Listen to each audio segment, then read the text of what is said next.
welcome to The Kelly Roach Show, a place for no fluff, easy to implement, 20-minute or less business and leadership lessons to help you build a sustainable business that scales.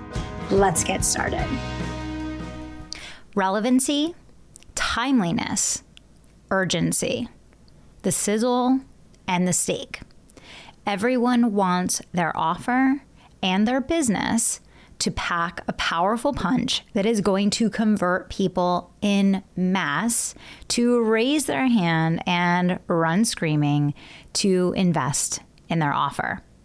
And one of the things that is an age-old premise that it is important to remember is not to fall in love with your product, but instead to fall in love with the people that you are here to create solutions for. I have recently been in love with the idea of Zeitgeist, and I want to unpack this concept for you on the show here today because this can be an unbelievably powerful reframe for you as you look to up-level and increase the growth of your business in any season, whether you're growing as fast as you ever have been, or whether this is a season that feels like a bit of a slowdown for you. So what is Zeitgeist and how does it apply to you? So there are all different definitions of the word zeitgeist and ways that it can be used, of course. But what we want to unpack today is, what does this mean for you? So let's start first with the definition. The defining spirit or mood of a particular period of history as shown by the ideas and beliefs of the time. Okay, so that is a general definition. And just a little bit more on that, scholars have long maintained that each era has a unique spirit, a nature, or a climate that sets it apart from all other epochs.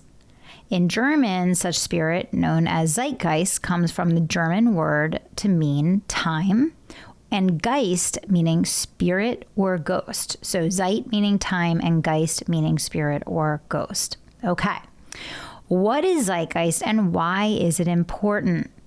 Zeitgeist allows us to identify period-specific cultural patterns. And, this can be applied to so many different things, but I want to really drill into how this applies for your business and why it's so relevant right now. Another way to think of Zeitgeist is the spirit of the time. Okay, so when we think about creating sizzle, really getting people fired up about our offers, creating timeliness, relevancy, relaunching our businesses and accelerating growth, Zeitgeist is absolutely crucial because every market moves through stages of maturity. There is a formal maturity model that you can actually look up and search online to understand, in which a market is going to move through various phases from being brand new, where there is just this overwhelming excitement and zealous desire, this demand, this increased craving for this thing because it's seen as new and different and fresh and exciting, all the way through, a very mature market, and then a market that, obviously begins to slow once it's already achieved its peak, right? And so what is so interesting is when you think about market maturity models and you think about economic cycles and seasons of growth, and then you think about the concept of zeitgeist, these things are all intermingling and mixing into the results that you're getting in your business, right? Because zeitgeist is, where is the mindset, where is the frame of mind of culture, right? What is on the minds of the people that you serve right now? What is relevant and meaningful to them right now? How has the spirit of the moment shifted, right? And you think about seasonality and you think about changes in the climate and things that are happening, and many people do not adapt their verbalization of their offer to match the changing season, the changing climate.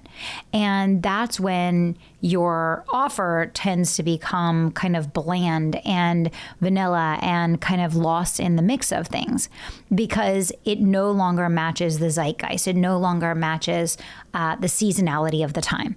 I'll give a great example outside of my space, right? Let's talk about something completely different than what I do. Let's say that you are a health trainer that is, proposing a new, weight loss and nutrition product, right?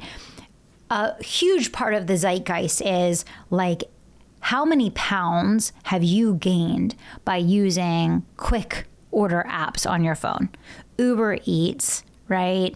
All of these different Grubhub and all of these different apps that we all have instant access to in a click of a button to get anything that we desire delivered with no effort, that results in us putting on unwanted inches and multiple pounds, right? So that is in the zeitgeist of the culture right now, right? People are spending way too much money and gaining a ton of weight, unwanted weight, because of these apps.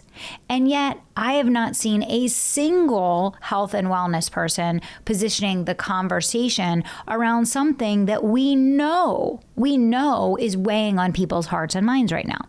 We know that people, out of convenience, out of, I don't even want to call it laziness. I'm going to say out of convenience, like let's keep it kind here. Out of convenience are, spending more than they normally would and consuming far more calories than they would on unhealthy foods that are not good for them, that are setting them back in all of their other efforts in the other areas of their life to be healthy.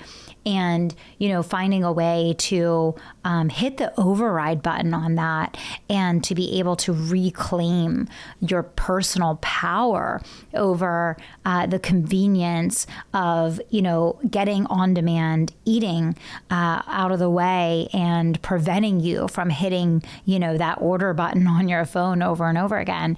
That would be something that would be speaking into zeitgeist as it relates to weight loss right now. Right? Because this massive explosion since COVID of these apps for food delivery have certainly impacted all of our health and wellness. Those of us that use those apps, I do, and I know it's impacted my health. I'm always fighting against that. Okay, that's an example of how you would speak to something that's in the zeitgeist if you are in the health and wellness space, right? Because it's something that only recently became a new problem. Remember how we talked earlier on in this series about how every solution creates an even greater problem, right? So the solution is we now have these easy apps on our phone that allow us to get any kind of food we want, anytime we want, with a click of a button from the comfort of our own home. And the even bigger problem that created is that it drains our wallets, it consumes all of our caloric intake for the day, and it makes it really easy to wipe out all the great work that you're doing on your health and wellness for the whole rest of the day, with that one click of a button. Right? So this is just an example. Okay. So that's zeitgeist. Like, what is the spirit of the time? What is it that's on people's minds? When I think about the business reinvention playbook that I just created, I knew for a fact I had had enough conversations with enough successful business leaders and entrepreneurs to know that there was this growing discomfort, this growing angst, this growing feeling bubbling beneath the surface of so many business owners feeling like they're operating out of their own skin in their businesses. They're like, what have I created? I don't even want to do this anymore. This is not what success looks like to me anymore. I built something that matched where I was going and what I was doing a couple years ago. It's not a match for me today. It's certainly not a match for me tomorrow. And it was just this growing zeitgeist. That on top of the fact that with the massive climate change economically and culturally, since the bounce back and then drop that came from COVID and then post-COVID with stimulus, being removed, inflation going up, loans are now back on, student loans, all of these things, there's all these moving pieces. that add into the zeitgeist of business owners. Like, wow, a lot of the people you were selling to a year ago can't even afford your products anymore, which means that you probably need to either up-level your avatar massively or change your business model to create a model around a lower cost infrastructure. So almost everyone is having to adjust either business model, their go-to-market strategy, their price point, the way they're doing what they're doing. That was in the zeitgeist. So it's so obviously a gap, and yet no one has taken a broad enough view on what is going on culturally in the world of entrepreneurship to step back and say, like, here's a toolkit around business reinvention that you can use for an up level, for a relaunch, for a pivot, for a reinvention, and you can do it your way, right? Which is where I was like, oh, wow, this is a big wide open gap. Let me step right in there. Now I want you to do this exercise for your business while you're listening to this podcast episode today. What is in the zeitgeist of your market right now? What is on their hearts and on their minds, right? If you are someone that works with people that are employees, we've been having massive layoffs for a year and a half now. What is the zeitgeist there? What are they thinking? What do they want? What do they need? How can you help them, right?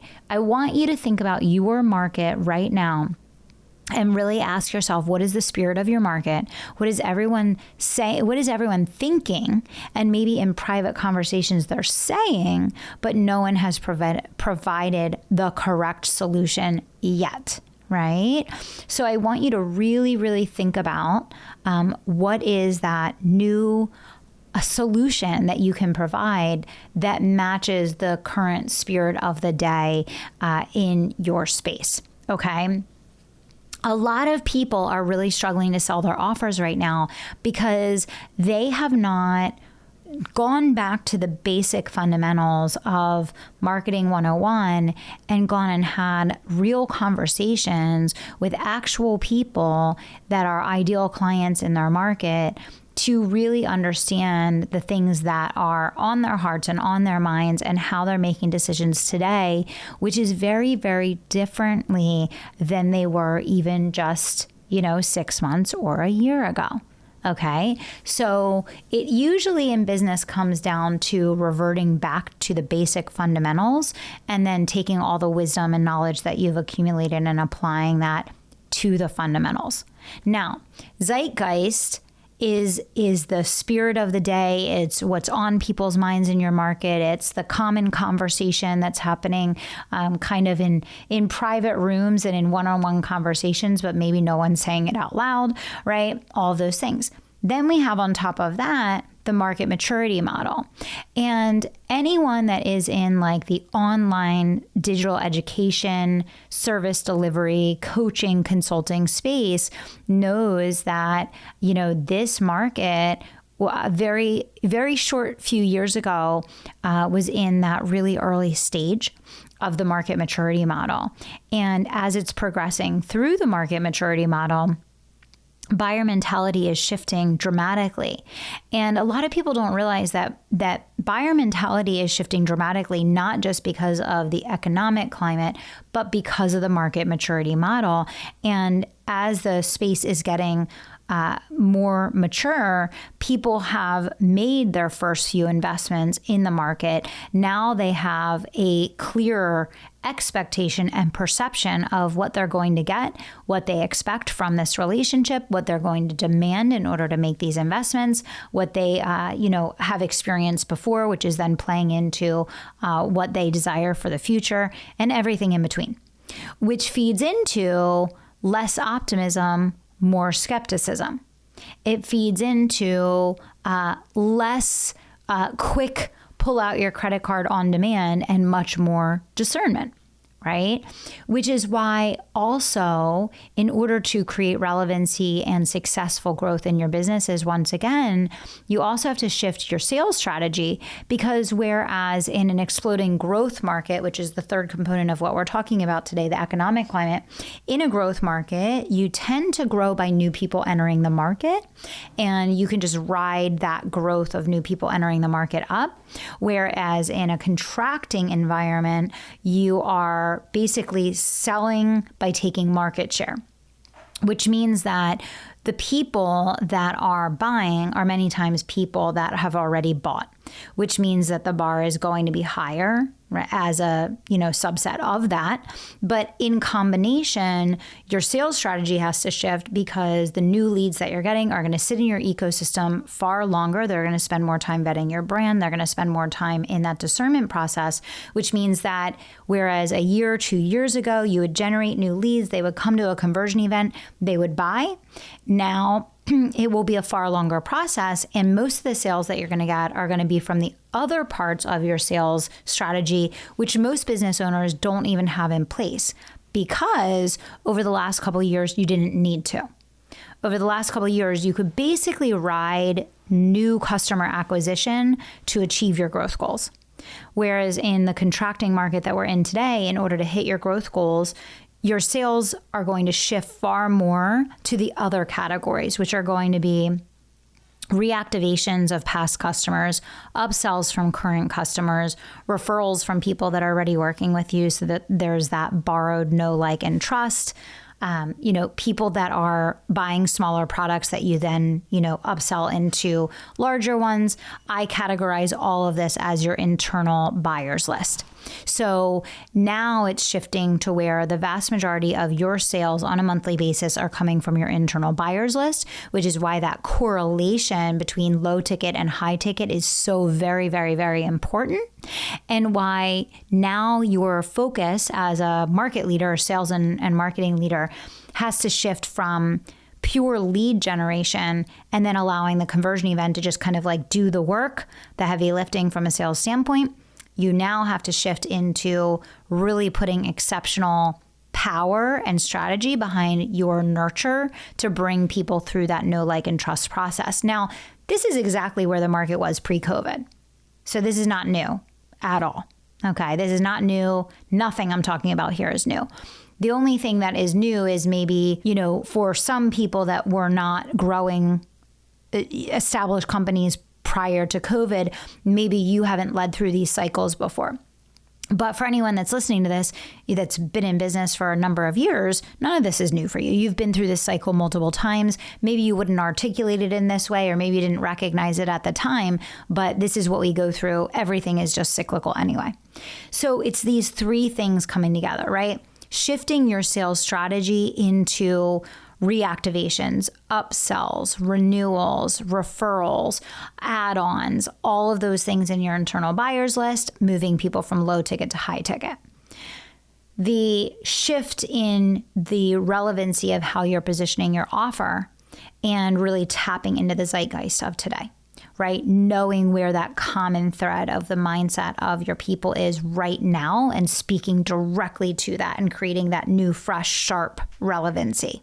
Right? And then, of course, understanding that the majority of your focus and effort now needs to shift from purely new lead generation that goes into a conversion event to the nurture process of really bringing people through the know, like, trust process and then bringing them potentially to multiple conversion events to get the sale.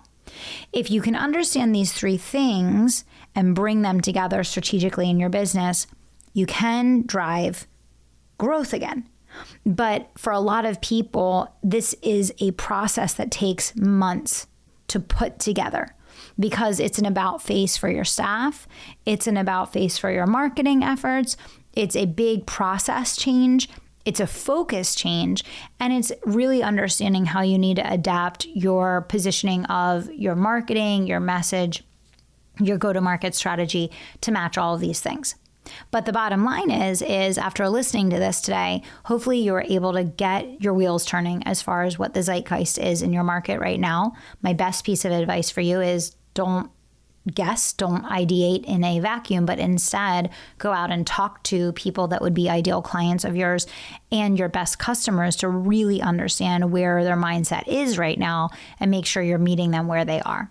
And then use these other two levels of awareness in your strategy to really tap into, okay, what does it look like to lead at the next level? How can I step into being a self-led CEO and then bringing along with you on the journey your team, your clients, and your market?